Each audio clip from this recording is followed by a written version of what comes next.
Like करिए, subscribe करिए, bell icon दबाना बिल्कुल मत भूलिए। खाने की तरफ चले जाएंगे। तो इस जो इश्यूज हैं, जो मेन इश्यूज हैं, जो जिससे आम आदमी की जिंदगी मुतासिर होती है, उसके ऊपर आपको लगता है कोई काम हो रहा है या होना चाहिए? देखें, इस पे अनफॉर्चुनेटली इसको अनफॉर्चुनेटली कहा जा सकेगा अल्टीमेटली कि दोनों तरफ से एक तो एतमाद का फैक्टर नहीं है बिल्कुल, उसके ऊपर कई उसके बैकग्राउंड हैं, उसका कोई एक बैकग्राउंड नहीं है, कई बैकग्राउंड। लेकिन आज के सर्कमस्टांसेस में जिस तरह देखें तो पाकिस्तान के हालात जो है इस वक्त चल रहे हैं, इस वक्त ये क्या कर सकते हैं, ये भारत के साथ क्या रिलेशनशिप ठीक करेंगे? किसी के साथ भी रिलेशनशिप ठीक करने की पोजीशन में नहीं है। मैं अभी एक पुरानी आदत है, सुबह उठते ही सबसे पहले देखता हूँ दुनिया में क्या हो रहा है और पाकिस्तान में क्या हो रहा है। डॉलर इस दफा अब आज जो है 227 का बिक रहा है।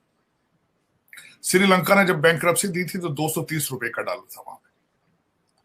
और उसके बाद में इसको थोड़ा सा आप जब दुनिया के साथ कंपेयर करते हैं तो आज इटली के वजीर आजम मारियो द्रागी ने वोट ऑफ नो कॉन्फिडेंस की वजह से अपना रिजाइन दे दिया है। उससे पहले बोरिस यल्सिन ने रिजाइन दिया था अदम एतमाद की वजह से। मुंबई के अंदर शिवसेना अपनी गवर्नमेंट जो है वो लूज कर चुकी है अदम एतमाद की वजह से। क्या ये सारे जितने लोगों ने जिन्होंने अदम एतमाद की वजह से वोट अपनी पोजीशन लूज की है, ये सारे मुल्क के 3-3 टुकड़े करने के लिए घूम रहे हैं? इनके हाथ में, किसी के हाथ में आपने पेट्रोल और माचिस देखी है? लेकिन वाहिद एक पाकिस्तान है जहां पे हमारा एक साबिक वजीर आजम कहता है अगर मैं नहीं तो कुछ नहीं, मैं नहीं तो पाकिस्तान नहीं। अब इससे आगे बढ़ेंगे तो किसी से रिलेशनशिप ठीक करेंगे। अब 3 महीने के लिए, 4 महीने के लिए शहबाज शरीफ साहब आए हैं, उन्होंने बेबी स्टेप लिया है, उन्होंने वहां ट्रेड मिनिस्टर भेजा, चाहे ट्रेड हो या ना हो। उन्होंने खत लिखा है मोदी साहब को, जो कि होना चाहिए था। हमारे पिछले वजीर आजम, आप उनका पोजीशन देख लें, वो कहते हैं जब तक मोदी साहब हैं हम बात ही नहीं करेंगे, जब तक 370 को रिमूव नहीं करेंगे हम बात ही नहीं करेंगे। अब उसमें अगर इनको कुछ समझाने वाला हो बंदा, तो उनको ये कहे कि अगर आप डायलॉग नहीं करते तो उसमें विनर और लूजर कौन है, उसमें ये समझाने वाला उनको कोई नहीं। अब इन अंडर गिवन सर्कमस्टांसेस 2 चीजें बताऊंगा। ट्रेड जो पाकिस्तान के लिए तो बहुत जरूरी है, भारत के साथ करना बहुत जरूरी है, उनकी जरूरत है ये चीज। दूसरा, भारत के लिए जरूरी इसलिए है कि Bharat is touching the peak of their foreign policy and fastest growing economy, क्योंकि मिडिल क्लास ग्रो कर रही है वहां। अब उनके लिए जरूरी इसलिए है कि अगर तरक्की कर रहे हैं और पड़ोस में आग लगी हो तो उसकी सूरत हाल क्या होगी। लेकिन उनको भी समझना होगा, उनको भी अपना पॉलिटिकल इक्विटी कुछ लूज करनी पड़ेगी, उनको भी कोई ना कोई स्टेप लेने पड़ेंगे।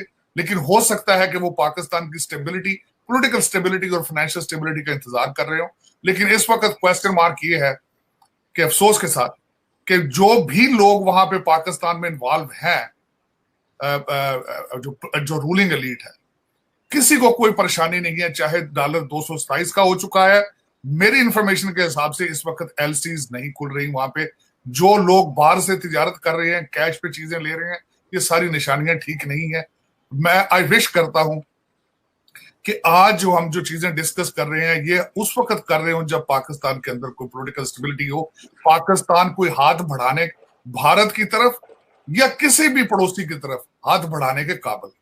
आज unfortunately Pakistan is not in this position कि वो इंटरनल इस बुरे तरीके से घिर चुका है अपने इश्यूज में कि भारत के साथ, अफगानिस्तान के साथ, चाइना के साथ रिलेशनशिप्स जो हैं वो किसी को अगले स्टेप पे ले जाने की पोजीशन में नहीं।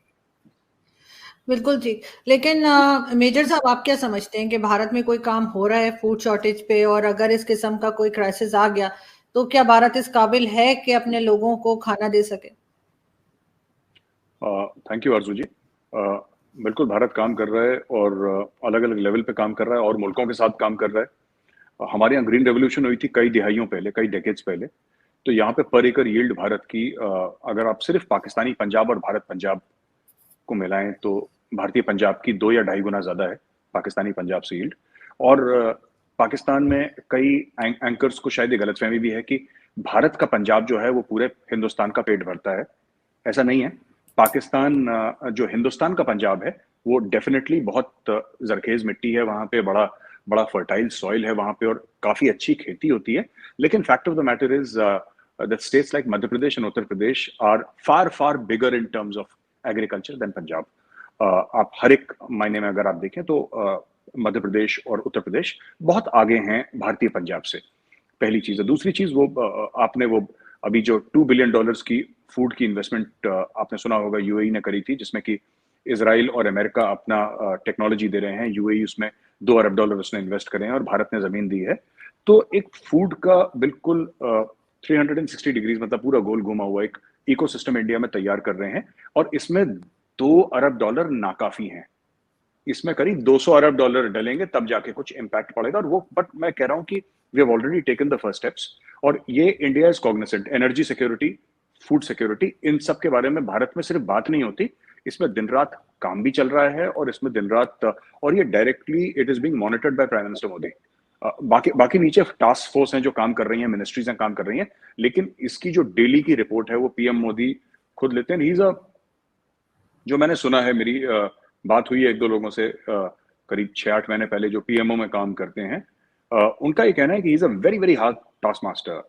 मतलब सोते भी ऐसी 3.5-4 घंटे सोते हैं वो, और बस उनका यही है काम दिन भर की, ये क्या, ये हुआ, इसका अपडेट लाओ, इसका। तो इज अ वेरी खुद को भी ड्राइव करते हैं, औरों को भी ड्राइव करते हैं। तो हाँ, जहां तक आपके सवाल का जवाब है, हाँ, फूड सिक्योरिटी को लेकर और एनर्जी सिक्योरिटी को लेकर भारत में बहुत एक अवेकनिंग है इस चीज को लेकर, इसको बहुत पुश करा जा रहा है। हमारे यहाँ एक और है ना कि जैसे जो लैंड के पार्सल्स हैं वो छोटे हो रहे हैं इंडिया में, हर ही जगह हो रहे हैं। अब जैसे कि एक किसान है जिसके पास माना कि 10 एकड़ जमीन है, उसके 3 बेटे हैं या 3 बेटे बेटियां हैं, वो फिर वो 3.25 एकड़ तीनों में बढ़ जाएगा, फिर उनके बच्चे होंगे। तो जहां पे 10 एकड़ एक खानदान को पाल रहा था, 30 साल के बाद 10 एकड़ जो है वो 10 खानदानों को पालेगा। You understand? सो ये भी भारत को पता है कि इसकी वजह से लैंड का जो पार्सल कम हो रहा है, इसके भी तो फॉरेन कंट्रीज से कैसे हम लोग ट्रेड कर रहे हैं फूड के बारे में, किस तरीके से फूड को प्रोसेस कर रहे हैं, और साइंटिफिक रिसर्च के यहाँ पे एग्रीकल्चर के रिसर्च के दिल्ली में ही एक बहुत बड़ी फैसिलिटी है, और जगह भी हैं, हमारे हैदराबाद में भी हैं जो दक्कन में है उधर, और जगह भी हमारे जो खास तौर से एग्रीकल्चर को देख रहे हैं, हमारे टॉप साइंटिस्ट हैं कि पर एकड़ यील्ड है वो कैसे बढ़ाई जाए। इजराइल से मोदी जी वो टेक्नोलॉजी लेकर आए हैं ड्रिप इरिगेशन की, कि किस तरीके से कम पानी में आप ज्यादा से ज्यादा क्रॉप्स उगा सकें। तो ये सब बातें चल रही हैं, किस तरीके से डिसैलिनेशन प्लांट्स लगाएंगे तो समुद्र के खारे पानी को मीठा पानी करेंगे, उसको पीने के लिए या फिर उसको फार्मिंग के लिए किस तरीके से इस्तेमाल करा जाएगा, ये सब हो रहा है। और जहां पे कुछ नहीं उग सकता, जैसे कि राजस्थान में कुछ जगह हैं जहां पे आसपास पानी नहीं है, या गुजरात में कुछ ऐसी जगह है जहां पे नमक है, मतलब आप 50 किलोमीटर देखेंगे तो सिर्फ वो रन ऑफ कच्छ का एरिया जहां पे सिर्फ नमक ही नमक है जमीन पे, सफेद, इट्स लाइक द मून, वो जैसे मून का वो है, बड़ा खूबसूरत है, लेकिन वहां पे कुछ उग नहीं सकता। और उसके अलावा भी कई जगह हैं और गुजरात में, तो वहां पे मैसिव सोलर फार्म्स लगा रखे हैं, मैसिव विंड के फार्म्स लगा रखे हैं। आप आरजू जी 1-1 घंटा आप गाड़ी चलाइए और वो सोलर पैनल खत्म नहीं होते, मतलब आप इतने लगा दिए कि वो खत्म ही नहीं होते। तो जमीन उपजाऊ है, वहां से जमीन से आपके गेहूं निकले या वहां से सोलर एनर्जी निकले, जमीन से इसलिए कह रहा हूं क्योंकि पैनल जमीन पर लगा हुआ, आती तो ऊपर सूरज से है। तो ये कर रहे हैं, इसमें समय लगेगा। क्या हम लोगों ने अचीव कर लिया? बिल्कुल भी नहीं, हमें बहुत लंबा रास्ता अभी तय करना है, लेकिन there is a plan, there is a budget and there are efficient people who are doing it 24/7। तो मैं होपफुल हूं कि